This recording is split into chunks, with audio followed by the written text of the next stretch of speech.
कल आप लोगों को बतलाया था कि पहले दिन किसका पूजन होता है? प्रथम शैल पितृ। शैल पितृ 3 वर्ष की अवस्था से करने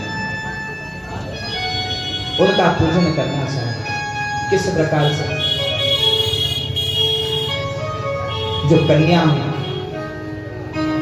उसके निमित्त में उसके योग्य वस्त्र, दुग्ध इत्यादि का भोग लगाना चाहिए।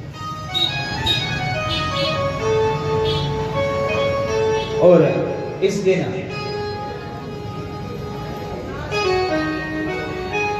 जगदम्बिका का बाल्य रूप का स्मरण करना चाहिए। द्वितीय ब्रह्मचार्य 3 से 15 वर्ष की अवस्था वाली कन्याओं का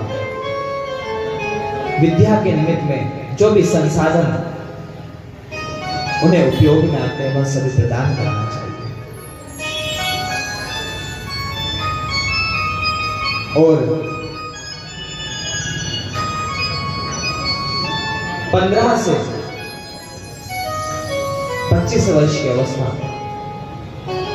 जब वह चंद्रघंटा के समान हो तब उन्हें माला, पुस्तक इत्यादि सभी योग्य सामग्रियां प्रदान करना चाहिए।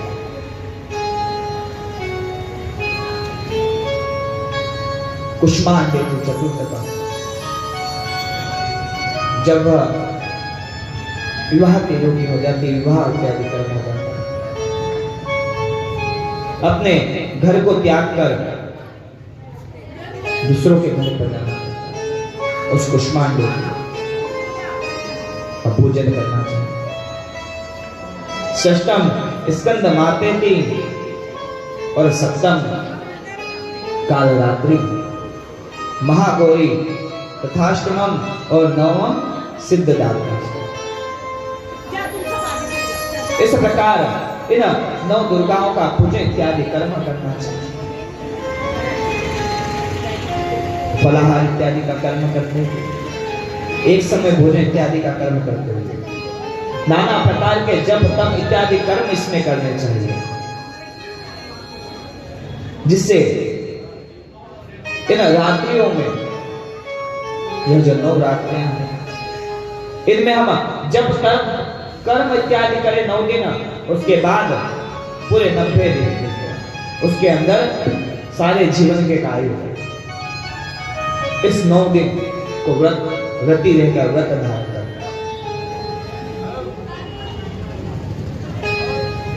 बड़ी नवरात्रियां चैत्र और अश्विन मास की 2 और 2 मुक्त नवरात्रियां, इसी प्रकार से 4 नवरात्रियां कहेंगे। इन्हीं नवरात्रि का विधान भगवान श्री राम ने भी किया। हे प्रभु, हे वेदव्यास जी, आप यह विस्तार पूर्वक इस कथा को बताने की बात कि यह विस्तार में मैं जानना चाहता हूं कि कौन थे। कहे जन्मेजय के जो राम, इनसे बड़ा इनका नाम हुआ। जब भगवान राम जी के विषय में चर्चा, राम जी की कथा वाल्मीकि रामायण श्री रामचरितमानस, उनका भी पठन पाठन का कार्य, अगर उनकी कथा रखी जाए, भगवान राम के चरित्र की कथा रखी जाए, राम कथा रखी जाए, तो 9 दिन तक उनके बारे में भी बतलाया जाए तो भी समाप्त नहीं होता। इतना बड़ा उनका चरित्र हुआ। मानव रूप धारण कर वह सिखा कर गए कि किस प्रकार से हमें जीवन में चलना चाहिए, इसके बारे में बतला कर गए।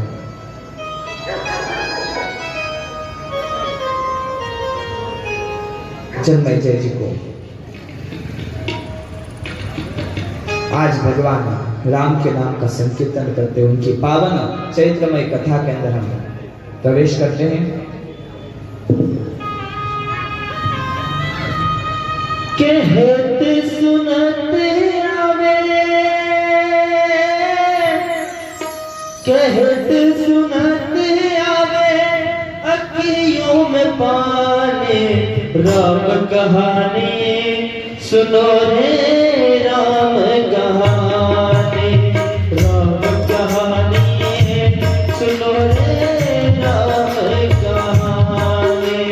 श्री राम जय राम जय जय राम, श्री राम जय राम जय जय राम, श्री राम जय राम जय जय राम, श्री राम जय राम जय जय।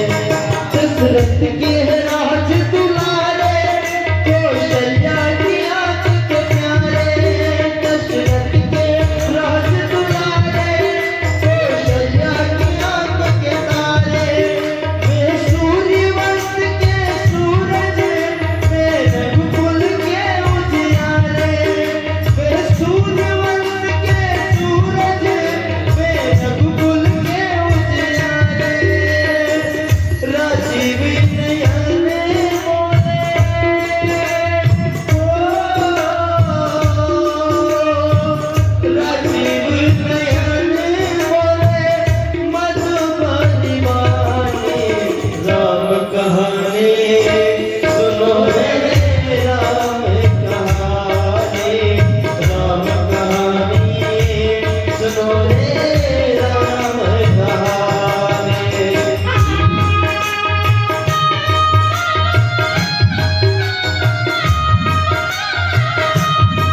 तेरा में ते रमे रामे रमो रमे सहस्रनाम तत्तुल्यं राम राम रमे।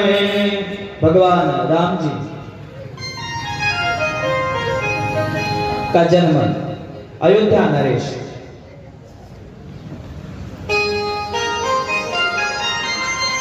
दशरथ जी के यहाँ पर वशिष्ठ जी द्वारा एक पुत्रेष्टि यज्ञ का सुंदर सा आयोजन रखा जाता है। हम उस कथा में प्रवेश करने के लिए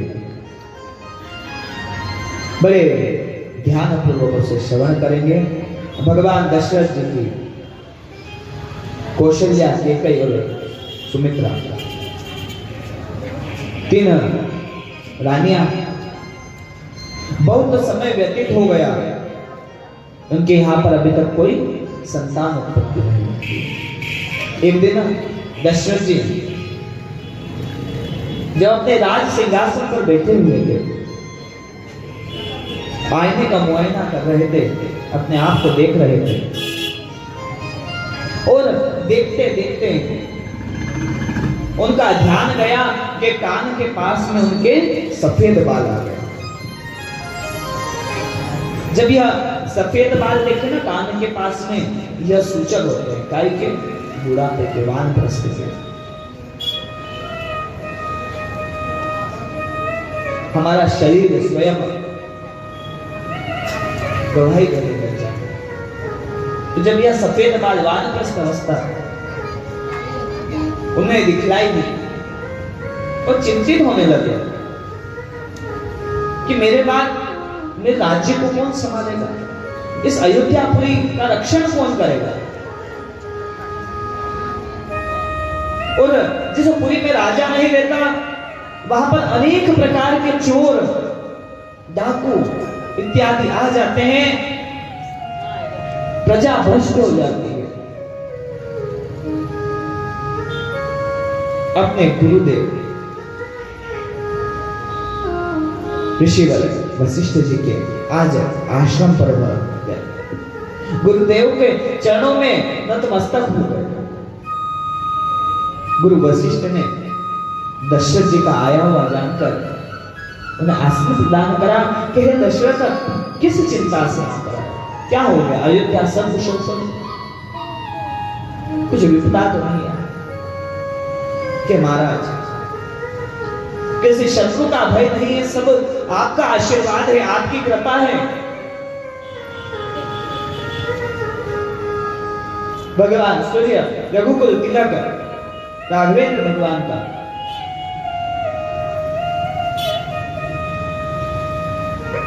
आशीर्वाद है।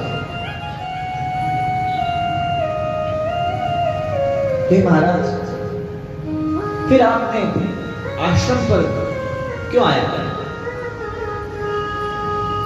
क्या आप से बारंबार एक निवेदन है, आप तो जानते हैं मेरी अब वृद्धावस्था है, कान के पास सफेद बाल आ चुके, अभी तक कोई पुत्र प्राप्ति नहीं हुई, नाना प्रकार के उपाय करके मैंने देख लिया, कुछ आप बताइए।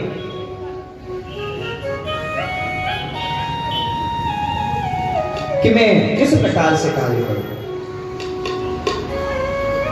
आप जैसा कहेंगे उस प्रकार के कार्य को किया जाएगा।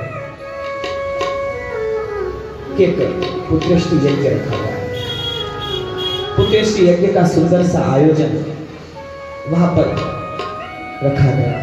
सभी मंत्र बेटा ब्राह्मणों को बुलाया गया। वशिष्ठ जी स्वयं वहां पर उपस्थित हुए। आज वशिष्ठ जी ने जिस पुत्रेष्टि यज्ञ के निमित्त में यह यज्ञ करा, आज उसकी पूर्णाहुति हुई और चरु के रूप में तीनों ही रानियों को खीर प्रदान की।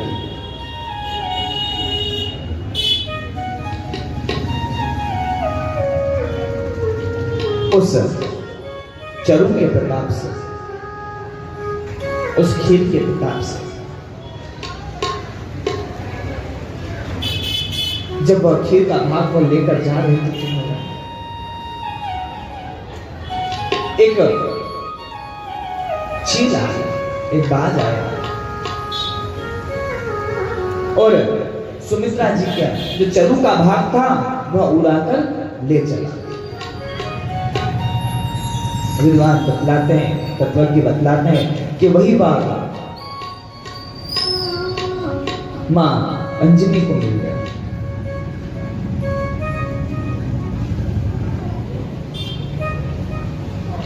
इधर कौशल्या और केकई ने अपने भाग से कुछ भाग निकलाकर सुमित्रा को प्रदान किया।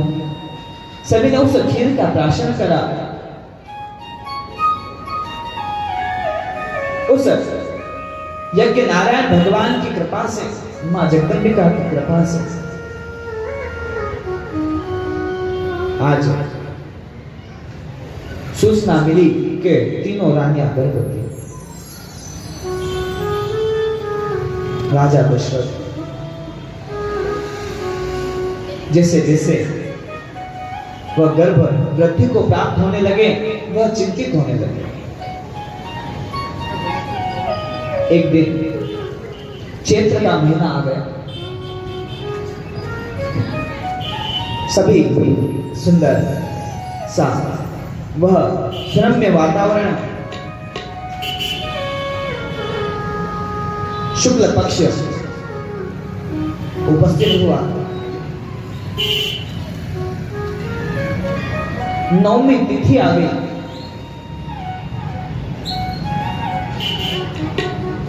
राजमहल में बड़ी हलचल होने लगी।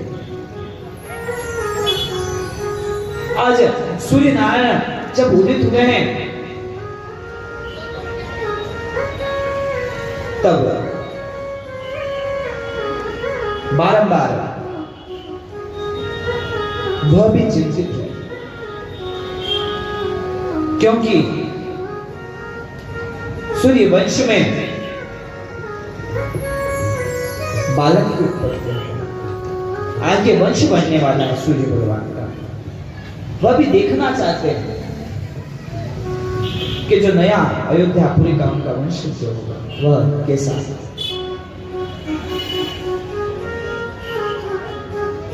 मध्याह्न का समय आ गया। नवमी तिथि मधु मास पुनीता, सरल पक्ष अभिजित हरि प्रीता, मध्य दिवस शीतन धामा, पावन काल लोक विश्रामा।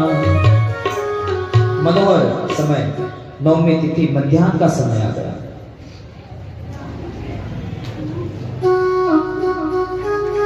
और आज भगवान नारायण के अंश से विप्रदेन सुरसंतहित लीन मनुज अवतार, रामा लीन मनुज अवतार, जय चानिर मिट तनु माया गुण लौका, कर कटक काला दीन दया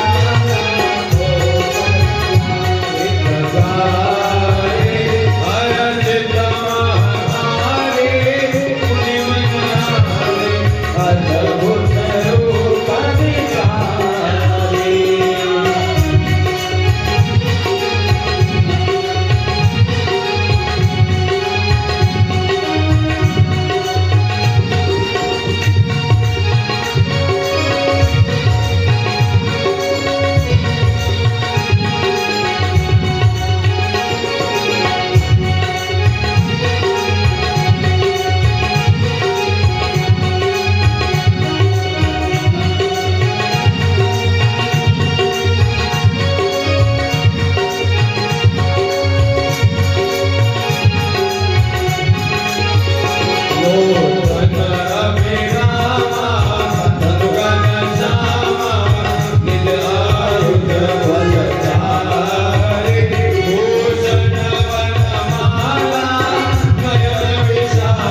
धेनु सुर संत हित लीन मनुज अवतार।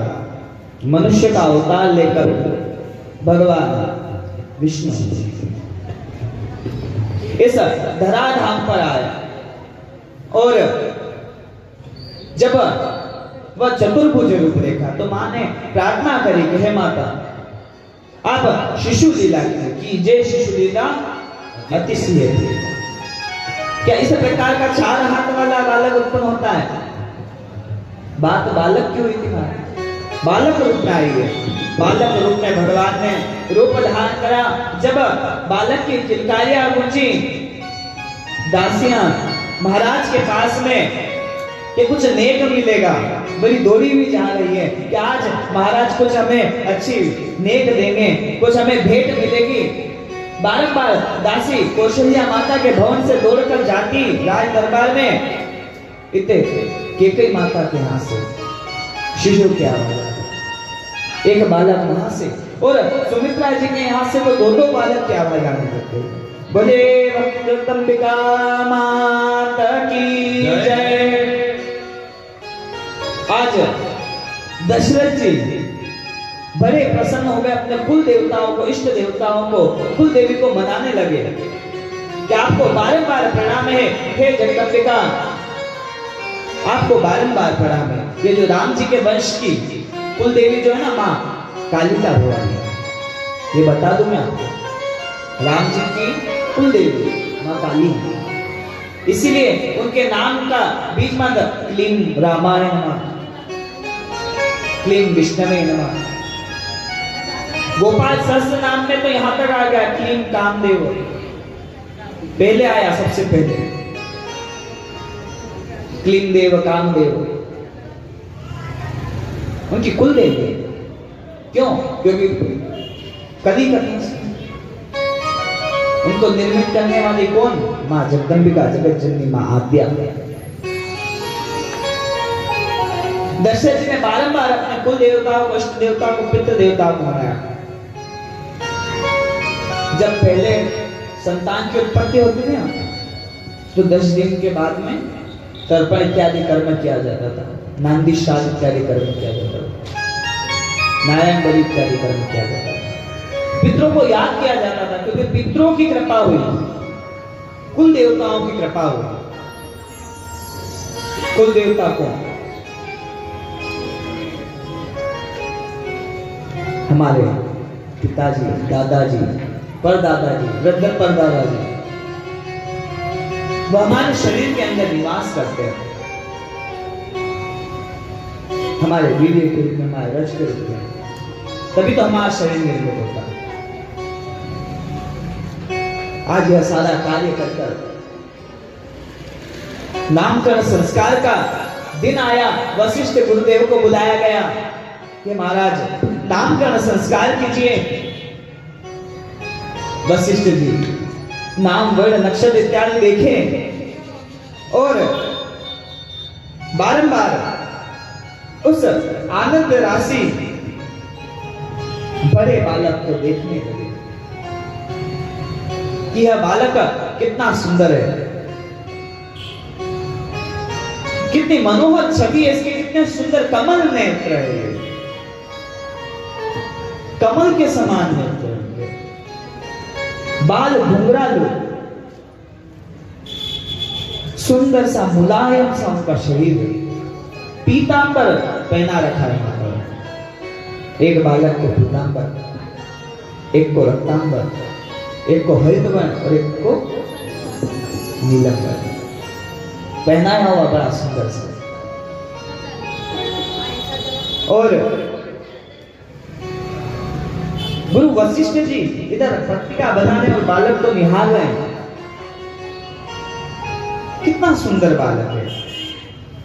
और तुलसीदास जी महाराज भी नामकरण संस्कार के यहाँ पर लिखते हैं, जो आनंद सिंधु सुख राशि सीकरते ते लोक्य सुपासी, सो सुख धाम राम असनामा अखिल लोक दायक विश्रामा।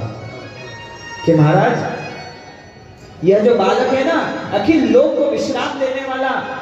जब विश्राम काल चला था, मध्याह्न दिवस, वह समय चुना, उस समय उत्पन्न हुए। क्यों? क्योंकि इस धरती को, इस समाज को सीख भी तो प्रदान करनी। जब सब मध्याह्न में आराम कर रहे थे, उस समय उन सभी को जगाने कि अभी आराम का समय नहीं। राष्ट्र के लिए, गौ के लिए, विप्रो के लिए अभी बहुत कुछ बाकी है। ये रावण जैसे आता उत्पन्न हो गया। रावण क्या करता था? अनेक तपस्विनी स्त्रियों का हरण कर देता था, उनका शील भंग कर देता था। आज भी ऐसे ही रावण नाना प्रकार के समाज में उपस्थित है। पर हमने जो जगदम्बिका के हाथ में भाला शस्त्र देना चाहिए, वह सभी अपनी कन्याओं को देना बंद कर दिया। अनेक रूपों के जब आप दर्शन करोगे, देखना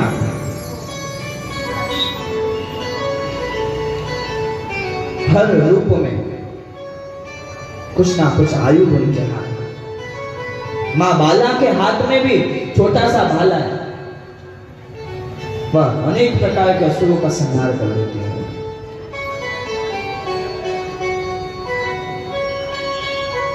जब भगवान ने अविश्राम काल का समय चुना पृथ्वी का भार उतारने के लिए,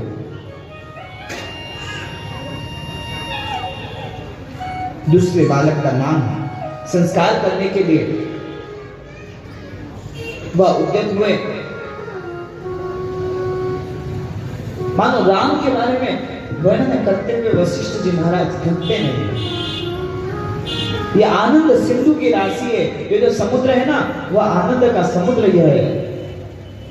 ते लोग तो विश्राम देने वाले हैं और तीनों लोग को यह सुख प्रदान करने वाले हैं,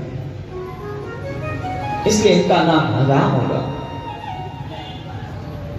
दूसरे ज्येष्ठ बालक का नाम विश्व भरण पोषण कर जोई, ताकर नाम भरत सोई होई। यह दूसरा बालक, यह विश्व का भरण पोषण करने वाला है। बड़ा संत है ये कि इसका नाम भरत रखा जाए। यह बड़ा भ्राता भक्त होगा, अपने भाई का बड़ा स्नेह किया जाएगा। आज रामायण कथा बार बार क्यों सुनाई जाती है? क्यों न चारों भाइयों के साथ हैं। दूसरे बालक का नाम संस्कृत करने के लिए जागे सुमिरते रिपुहि नासा, नाम शत्रुघ्न वेद प्रकाशा। जिसके नाम सुनने से शत्रु का नाश हो जाएगा, उसका नाम शत्रुघ्न होगा। शत्रु जिसके नाम से तर कांपने लगेंगे, इसका नाम शत्रुघ्न। जो अब लक्ष्मण जी महाराज का जब नामकरण संस्कार की बात है, तब गुरु वशिष्ठ जी ने उन्हें अपने गोद में बुला लिया। किसका नाम? मेर। लक्ष्मण धाम राम प्रिय, लक्ष्मण सकल जगत आधार, गुरु वशिष्ठ ते राखा, लक्ष्मण नाम उदार। कि यह जो बालक है, लक्ष्मणों के स्थान पर राम जी इसे बड़े प्यारे हैं, इसका यही लक्षण है। जिसे राम बड़े स्नेह हैं, वह यह लक्ष्मण है। जिसके जो कि जगत का आधार है। जगत का आधार कौन है? किसके अवतार है? लक्ष्मण जी, शेष जी के, जो कि जगत के आधार हैं। और गुरु वशिष्ठ ने चाहा कि आज इनका नाम मैं स्वयं अपने गोद में दूं। यह उदार चरित्र उनका। बाल लीला के अंदर बारंबार उनके स्वरूप को माँ कौशल्या सुमित्रा के कई देखते हुए उनकी आंखें नहीं थकती। जब यह नामकरण संस्कार हुआ तो अनेक प्रकार के बड़े बड़े आयोजन रखे गए। वृद्धावस्था में अयोध्या के युवराज का जन्म हुआ था। मंगल गीत गान गाए गए। हम भी गीत का गान करते हुए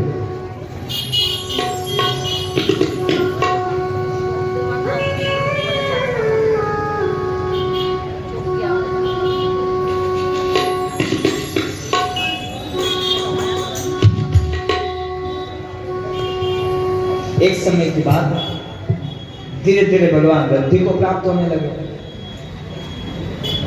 1 वर्ष की अवस्था हो गई। अब जब 1 वर्ष की अवस्था का बालक कैसा होता है? अब माता कौशल्या के उनके ऊपर से आंख नहीं हटती थी। एक दिन 1 वर्ष की जब अवस्था हुई, ब्राह्मण देवता को बुलाया। काय के लिए? भोजन के निमित्त। और माता ने उनको भोजन परोसा। अब कुछ पैरों पर चलने लग गए, घोड़े घोड़े थोड़ा बहुत पकड़ते और गिर जाते। पालने में सुलाया, ताज पालने से उतरने का प्रयास कर पालने से आज उतर गए।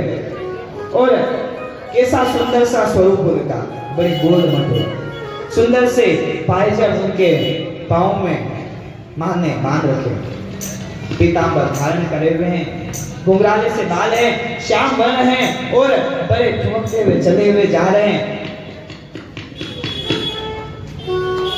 देखा वही मात निज अद्भुत रूप, अखंड रोम रोम प्रति लागे, कोटि कोटि ब्रह्मांड। माता कौशल्या के आज रोम बड़े प्रसन्न चित्त हो रहे। पहली बार चलते हुए देख रहे हैं राम जी को। आज ऐसा लग रहा है जैसे कि वो जो दशरथ जी का जो भवन की जो जमीन है ना, वह स्वयं के जैसे मखमल की हो गई। माता धरती में के कहीं राम जी कभी गिर जाए, उनको लग नहीं जाए। जहां पे वो हाथ लगाते वह एकदम फोम की गादी जैसे मुलायम रुई जैसा हो जाता है। क्या जो राम ने हमें हाथ लगा दिया? क्यों? क्योंकि यह जो पृथ्वी है ना, इसका भार इन पापियों, जब पाप बढ़ता है पृथ्वी चलायमान नहीं होती, शेष जी को बड़ा भार लगता है। नारायण को स्वयं उसका भार विहीन करने के लिए आना पड़ता, क्योंकि एक पत्नी था।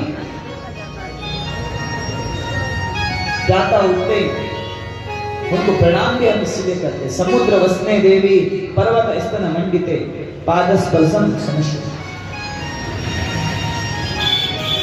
आज राम जी जब वह चलते हैं तो सुंदर सी सभी को देखकर बारंबार मां प्रसन्न होती है, बारंबार राम को काजल का टीका लगाती है कि कहीं नजर नहीं लग जाए मेरे लाल को। माता के कई सुमित्रा, कौशल्या सभी अपने बालकों को नाना प्रकार से लाल लगाते हैं। बड़े सुंदर उस आयोजनों को देखकर प्रतिदिन घर में कुछ ना कुछ आनंद होता रहता है, क्योंकि आनंद सिंधु का जन्म हुआ ना उनका। नाना प्रकार के मंगल गीत, मंगल गान उनके यहाँ पर होने लगे। अब राजकुमार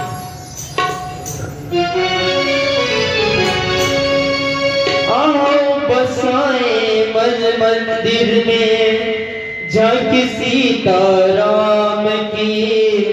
आओ बसाए मन मंदिर में झांकी सीताराम की। जिसके मन में राम नहीं वो काया है किस काम की, वो काया है किस काम की। आओ बसाए मन मंदिर में झांकी सीताराम की। आओ बसाए मन मंदिर में झांकी सीताराम की। जिसके मन में राम नहीं वो काया है किस काम की, वो काया है किस काम की।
उस सुंदर छवि में लीन रहता है। सारी अयोध्या में भगवान राम जी जब अपने भाइयों के साथ में बाल्यकाल में 5 वर्ष की अवस्था में, हम ज्यादा बड़े भी नहीं थे, 5 वर्ष की अवस्था में जब बाहर निकलने के लिए जाते थे तो सभी पूरी वासी घर के बाहर आकर खड़े हो जाते थे कि एक बार राम को देखने कैसा दिखता हो। इतना स्नेह था अयोध्यावासी का राम जी से। जब से वह उत्पन्न हुए सभी घर में नाना प्रकार के उत्सव, दीपक इत्यादि जलाए, कुल दीपक।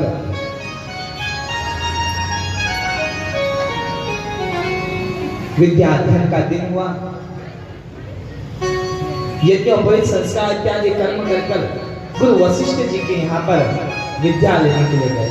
गुरु ग्रह गए परन रघुराई, अल्प काल विद्या सब आई।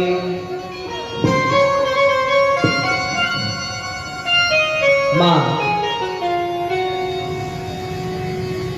ज्ञान शक्ति की कृपा से गुरु ग्रह गए परन रघुराई, अल्पकाल विद्या समाई।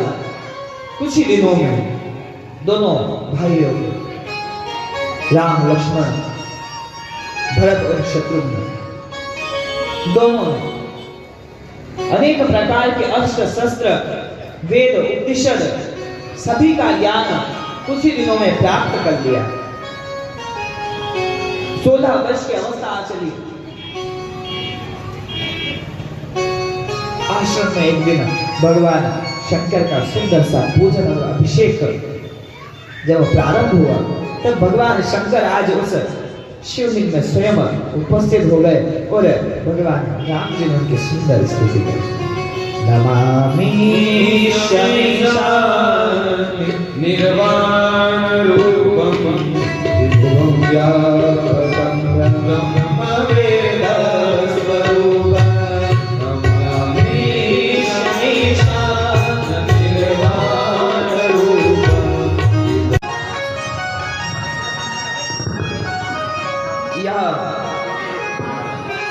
जब भगवान नाना प्रकार के नरेश उस धनुष को उठाने का प्रयास करने लगे, वह धनुष उठता ही नहीं।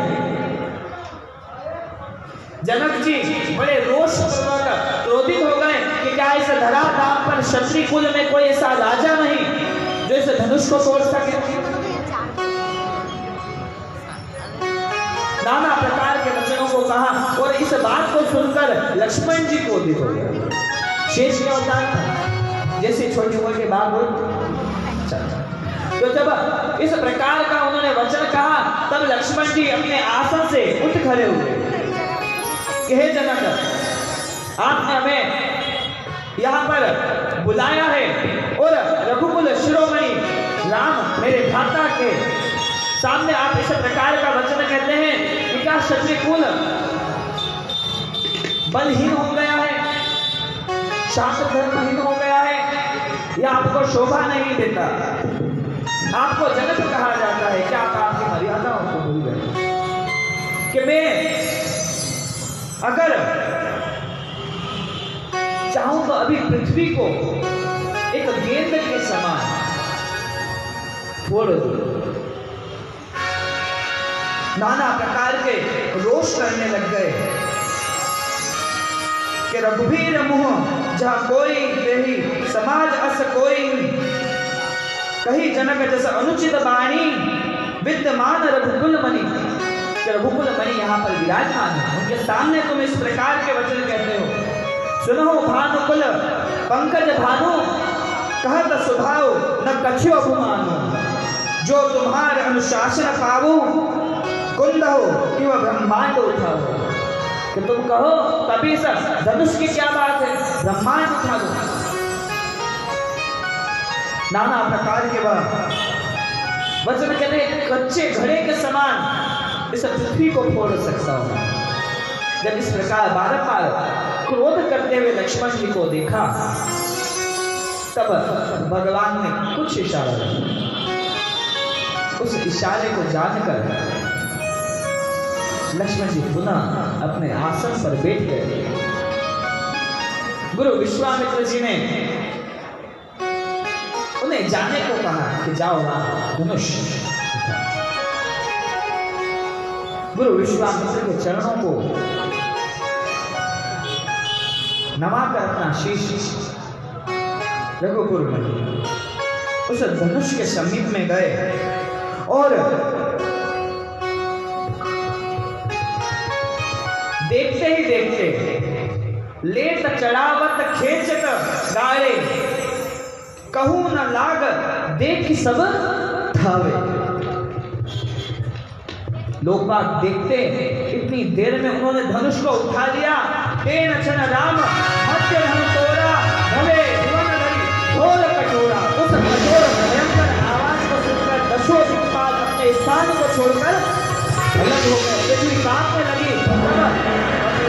लक्ष्मण जी अपने अंगूठे को थोड़ा सा जमीन पर लगाया कि कहीं पृथ्वी रसातल में पुनः न चली जाए। बोले भक्तवत्सल भगवान की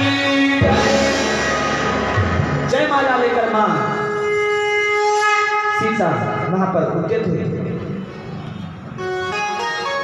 बड़ा सुंदर एक और राम जी खड़े हुए और एक और सीता जी खड़े हुए। वह धनुष भंग हो गया। माता सीता वह वरमाला पहनाने के लिए प्रयास करते पर राम जी के माता पिता वहां पर उपस्थित नहीं थे। किस प्रकार अपना शीश नीचा कर लक्ष्मण जी से निवेदन करा तो लक्ष्मण जी भैया भैया करते उनके चरणों में गए। तो जैसे ही उन्हें उठाने के लिए राम जी लक्ष्मण जी को उठाने के लिए गए इतने तो सीता जी ने उनको माला डाल दी। बोले भक्तवत्सल भगवान की जय। और यह राम जी की मंगलमय वरमाला के साथ आज की कथा को हम उनकी स्तुति के साथ में यहीं पर विश्राम देते हैं। श्री राम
भगवान परशुराम वहां पर उपस्थित होते हैं।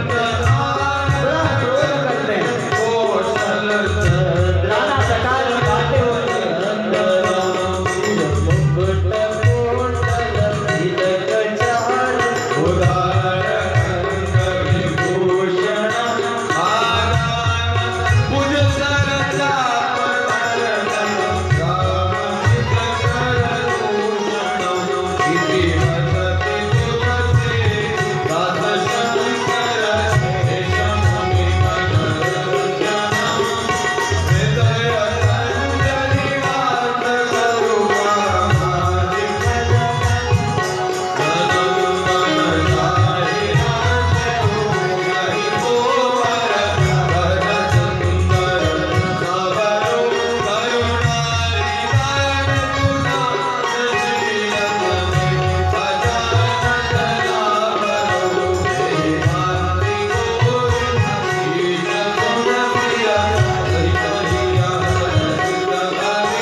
सियावर रामचंद्र भगवान की जय। कालिका महारानी की अम्बे माता की जय।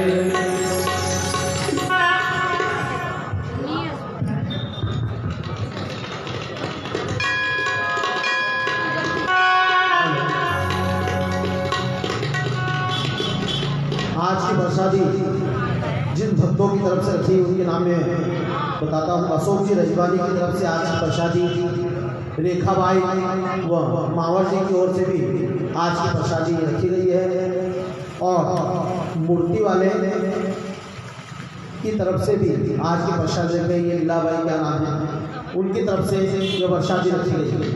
आज दानदाता में अशोक जी रजवानी की तरफ से 501 रुपये प्राप्त हुए।